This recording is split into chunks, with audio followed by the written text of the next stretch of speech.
जय हिंद दोस्तों, वंदे मातरम। दिल्ली के बाद अब बिहार में चुनाव का बिगुल फूक चुका है, जहां की अब बड़े बड़े पार्टी, यहां तक कि इंडी गठबंधन के जो बिछड़े हुए यार थे, जिसमें आपस में फूट हो गया था, सब धीरे धीरे अब एक होना शुरू हो गया है फिर से।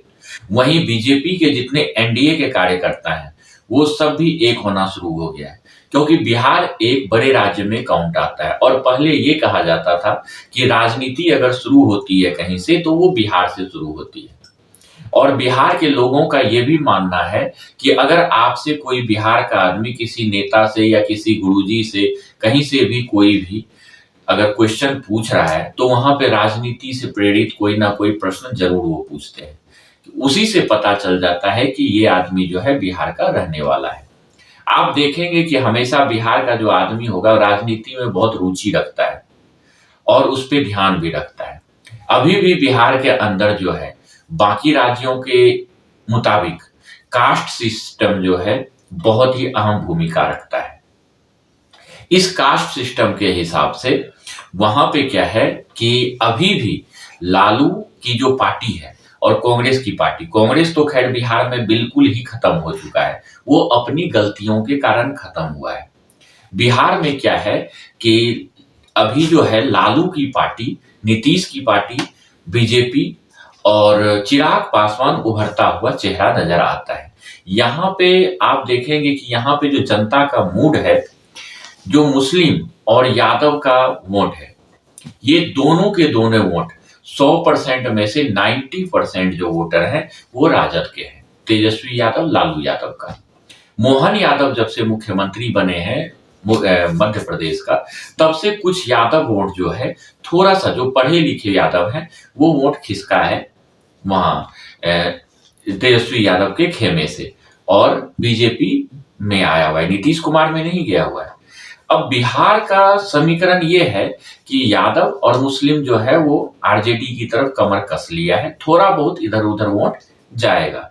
लेकिन वहीं दलित समाज, दूसरा सवर्ण समाज, ये दोनों समाज जो है, इधर यादव मुस्लिम, इधर दलित समाज और मुस्लिम सवर्ण समाज, ये दोनों जो है, सवर्ण हमेशा से पहले क्या होता था, 2000 ईस्वी से पहले, 90 से पहले जो सवर्ण होता था बिहार का, वो कांग्रेस का एकदम कोर वोटर समझा जाता था। लेकिन कांग्रेस की गलतियों के कारण उसके धीरे धीरे कोर वोटर जो है भाजपा में शिफ्ट होना शुरू हो गया, क्योंकि कांग्रेस और लालू यादव दोनों एक दूसरे के चट्टे बट्टे थे। और लालू यादव की जो भाषा थी पहले, वो सवर्ण के जस्ट विपरीत था, मतलब इनको आप हटाओ। उनका एक नारा भी था, भूरा बाल साफ करो। लेकिन क्या है, उसके बाद धीरे धीरे कांग्रेस की लोकप्रियता घटी और आज के डेट में बिहार में कांग्रेस जो है बिल्कुल साफ नजर आता है।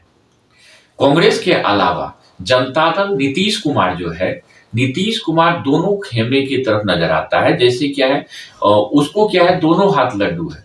अगर वो जदयू आरजेडी में मिलता है तो आरजेडी और नीतीश कुमार जदयू दोनों की सरकार बन जाती है।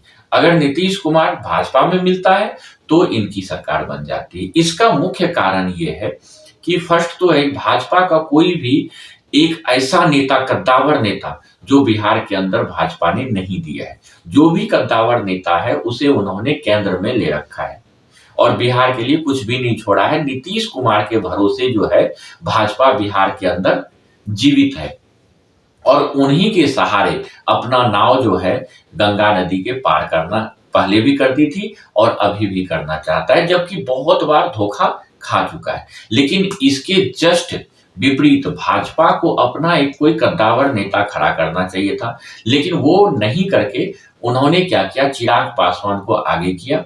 और आज के डेट में चिराग पासवान के लिए भी फायदा साबित हुआ और बीजेपी के लिए भी फायदा साबित हुआ। नीतीश के अगेंस्ट में चिराग पासवान को खड़ा कर दिया। चिराग पासवान के कारण जो है जितने भी दलित वोट है, वो लगभग उसके 90 से 99% जो है बीजेपी और नीतीश अगर आपस में साथ में लड़ते हैं तो इनके खेमे में जाता हुआ दिखता है। अभी सवर्ण और दलित का वोट जो है 90 से 99% जो है ये नीतीश और एनडीए मतलब बीजेपी के खेमे में एकदम सीधा स्वीप कर रही है। ये चीज लालू यादव, तेजस्वी यादव भी जानता है, लेकिन ये लोग भी कुछ एक दो नेता जैसे पंकज झा वगैरह है, इनको आगे करके मिथिला साइड को साधने के लिए लगा हुआ है, लेकिन कामयाब नहीं हो पा रहा है। क्यों? क्योंकि जो ओबीसी समाज है, ओबीसी समाज का लगभग जो वोट है 50 से 70% के बीच में ये नीतीश कुमार के साथ में है। ओबीसी का लगभग जो है वोट नीतीश कुमार, दलित का चिराग पासवान और सवर्ण का बीजेपी के साथ। मतलब ये तीनों अगर मिल जाता है तो बिहार में उनकी सरकार आना एकदम 100% गारंटी है। अगर नीतीश कुमार, बीजेपी और चिराग पासवान तीनों एक गठबंधन में अभी भी है और आगे भी बना हुआ रहता है तो इनका फुल बहुमत से सरकार जो है निश्चित है। हालांकि तेजस्वी यादव का भी थोड़ा सा वोट खिसकेगा। क्यों? क्योंकि इनका अकेले नहीं लड़ सकती, ये थोड़ा कांग्रेस का भी साथ लेंगे। कुछ सीट उन्होंने बसपा, सपा, तृणमूल कांग्रेस इनको भी बांटेगा। इस कारण से जो है उनका थोड़ा सीट इस बार कम हो सकता है। आप लोग ये बोलिएगा कि पिछले बार इतना ज्यादा क्यों हो गया था? पिछले बार इतना ज्यादा इसलिए सीट था जनता दल का क्योंकि नीतीश कुमार इनके साथ गठबंधन कर लिया था। तो नीतीश कुमार का ओबीसी का वोटर और इनका यादव मुस्लिम समीकरण तीनों मिलके इनका वोट परसेंटेज बढ़ गया था और इनकी सरकार बन गई थी। लेकिन नीतीश कुमार इस बार जो है, पहले भी एनडीए में थे, उनका ये कहना है कि गलत तरीके से दिमाग काम नहीं किया और हम राजद में जाके मिल लिए, जो कि हमें नहीं मिलना चाहिए था, और उन्होंने पलटू राम का नाम हमें दे दिया। इसमें क्या हो रहा है, अभी के डेट में चिराग पासवान जो है अग्रणी लीड करते हुए वो ज्यादा सीट की मांग कर रहा है बिहार में। अब ज्यादा सीट अगर आना है तो बीजेपी क्या करती है, हमेशा जितना सीट है उसका आधा पे अपना कैंडिडेट उतारती है। पहले क्या होता था, नीतीश कुमार और बीजेपी दोनों आधा आधा अपना सीट कर लेता था, एक आध सीट इधर उधर दे दिया जाता था। लेकिन अब हो गए 4-5 पार्टी, जीतन राम मांझी हो गया और छोटे छोटे काफी पार्टी, लेकिन उनको क्या है, एक दो दो तीन तीन सीट देके चुप करा सकता है। लेकिन जो चिराग पासवान है उसको 2-4 सीट में चुप नहीं करा सकता, क्योंकि जब आपने देखा था कि लोकसभा का चुनाव हुआ था उसमें 6 सीट चिराग पासवान ने लिया, जो कि पूरे देश का सीट था। बिहार में उतना सीट भी नहीं है, फिर भी 6 सीट जो है चिराग पासवान को गया। नीतीश कुमार नाराज भी हुआ लेकिन फिर मना लिया गया।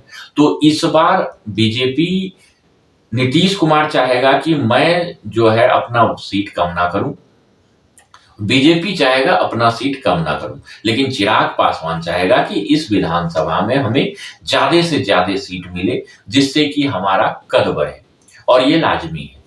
और चिराग पासवान को बीजेपी चाहेगा कि नीतीश कुमार का सीट काट के हम चिराग पासवान को दे दें, लेकिन नीतीश कुमार चाहेगा कि मैं अपना सीट ना काट के इसका बीजेपी का सीट को कम करके चिराग पासवान को दे दें। लेकिन लास्ट में ऐसे लगता है इनका जैसे आपस में चल रहा है, अभी अंतर्गुट जो है इनका चल रहा है, मीटिंग हो रहा है, इसमें डिस्कशन ऐसे निकलने वाला है कि दोनों के कुछ कुछ सीट काट के चिराग पासवान को दिया जाएगा। और चिराग पासवान का मुझे लग रहा है कि लगभग 20 सीट पे उनका विधायक उतर सकता है, 15 से 20 सीट के ऊपर। आप ये लिखित में ले लीजिए, लगभग इतना चिराग पासवान का सीट जाएगा ही जाएगा टिकट उनके पास, चाहे जीते या ना जीते, लेकिन 15 से 20 सीट उनको कंफर्म टिकट मिलना ही मिलना है बीजेपी के साथ।